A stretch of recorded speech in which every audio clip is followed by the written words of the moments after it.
Hello,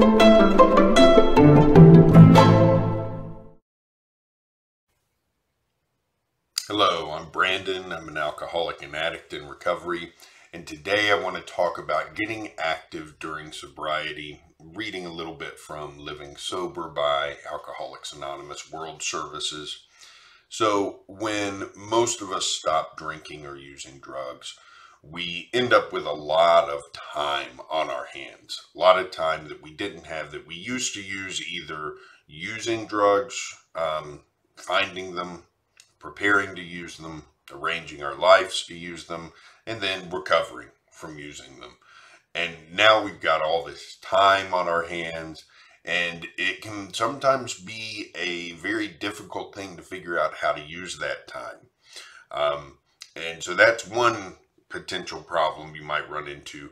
Another problem is that once you do start figuring out ways to use that time in recovery, we as addicts and people with addictive natures tend to go overboard a little bit. And so you might find yourself doing too much and taking on too much, and that leads to stress, which degrades the quality of your life in general, which starts to make you question whether you're doing this sobriety thing right in the first place.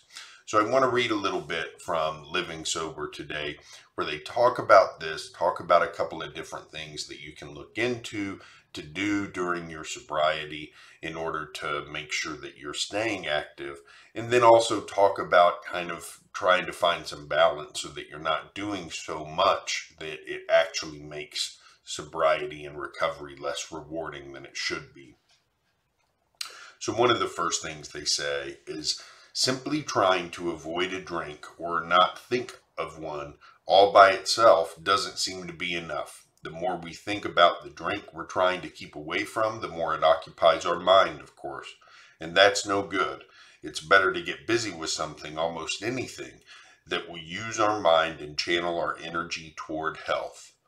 Now, for me, one of this thinking about this took me back to when I quit smoking cigarettes. So I quit smoking cigarettes long before I quit drinking and doing drugs. And I quit smoking cigarettes probably 30 or 40 times over the course of several years I was trying to quit. And when I was finally successful was when I really looked at, okay, what are the things that when I quit smoking, what are the things I can do that I couldn't do before? For example, going to the movies and actually enjoying sitting in a movie for a long period of time. I couldn't do that. I couldn't stand the movies because I was the kind of smoker who smoked every 45 minutes or so. So sitting in a 2-hour movie, I'm like, that's almost 3 cigarettes for me. That's a problem, you know? And I would find myself leaving the movie to go smoke. And then I'd come back and I'd miss something, and it just wasn't as good of an experience as it should have been. So finding things like that, simple one for smoking, jogging. I was able to work out and jog and get quality workouts and exercise that I couldn't do when I was doing that. So look at if you are in early sobriety, you're trying to fill your time with things outside of drinking and using drugs. Look at what are some activities I've always been interested in, I always liked doing, but couldn't do because of my drug or alcohol use. They go on to say recovered alcoholics and addicts often say just stopping drinking or using is not enough. Just not using is a negative, sterile thing. That is clearly demonstrated by our experience. To stay stopped, we found we need to put in place of the drinking a positive program of action. We've had to learn how to live sober. So they go on to talk about 2 main sources of activities for sobriety. And one is they talk about in the book activity in and around Alcoholics Anonymous. I would expand this to talk about activity around your recovery program, your recovery fellowship, community. If you're in recovery, but you're not in a recovery based community, but you're in a church, for example, and that's where you get a lot of your spiritual grounding and foundation. Activity in the church, figuring out a way to become part of the community that's helping you stay sober and give back to that community. That's a really good activity to fill time with. And that's a really good way to stay focused on sobriety and keep your feet on the ground level of recovery. The other thing they talk about is activity not related to AA.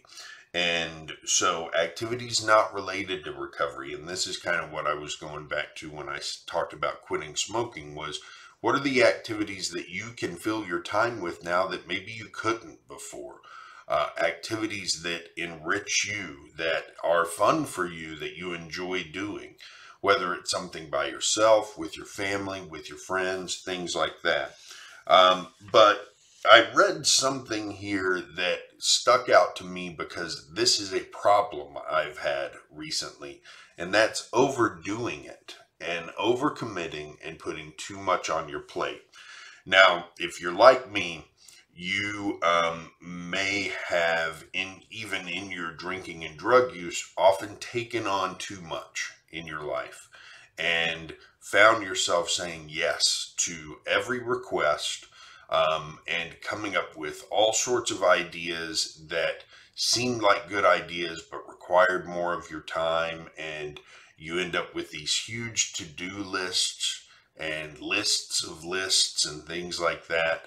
And if you're like that, you know that that can become very overwhelming, and quickly things that when you thought of them sounded like rewarding and positive things to do, all of a sudden start causing you some stress, consternation, and even for me, kind of led to a little bit of drinking and self-medication.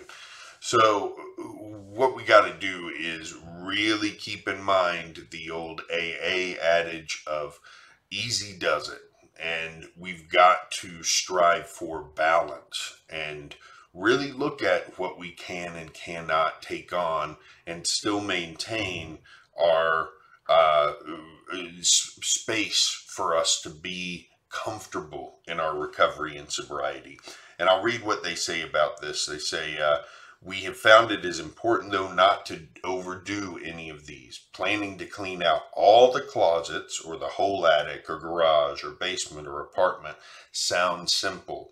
However, after a hard day's physical labor at it, we can wind up exhausted, dirty, not finished, and discouraged. So our advice to each other is this: cut down the plan to a manageable size.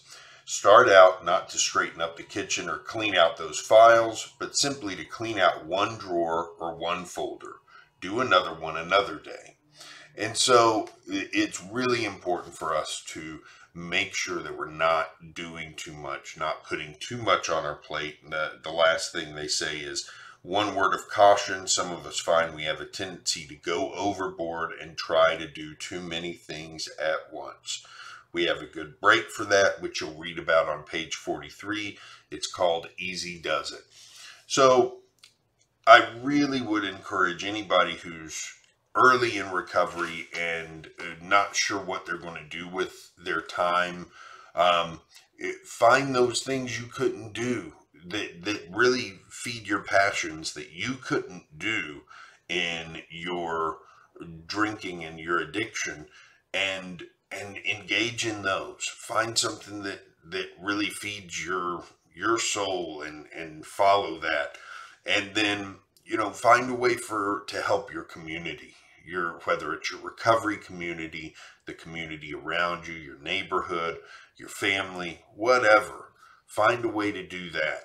And of course, one of the things that we haven't talked about, we've kind of talked about the individual and the community. Of course, one of the other most important things here is, if you have family that you have been neglecting in your addiction, of course, you should be spending some of your time in recovery, mending those relationships and enjoying time with them and contributing to that relationship as well. That's critically important. So, in my experience, there is never a shortage of things to do in recovery.